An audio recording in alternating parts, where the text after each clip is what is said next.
Hello and welcome to the studio, it's Finn Jelly here, and today I'm going to be painting a Dobermann, and what a fantastic specimen, thanks to the chap in the street who let me photograph the dog.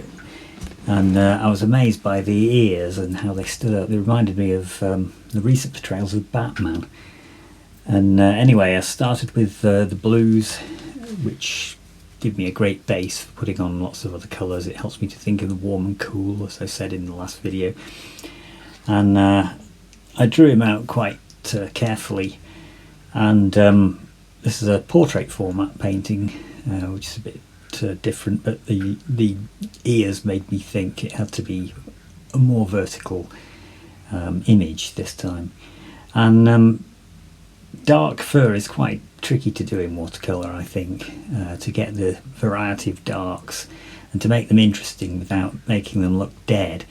That's why it's really good to put down the blue first, and the lights on top of the head are almost a greenish glaze, and so there's quite a bit of warm and cool in there, and inside the ears are quite red in fact, and the phthalo blue and turquoise on top of the head, which sets it off quite nicely. There's a lot of subtlety around that muzzle, where the dark of the snout turns away to the warmer sides of the cheeks, and you've got this cool light on top of the head as well, reflecting the blue of the sky onto the dark sheen of the fur, and that really helps to define the form of the head.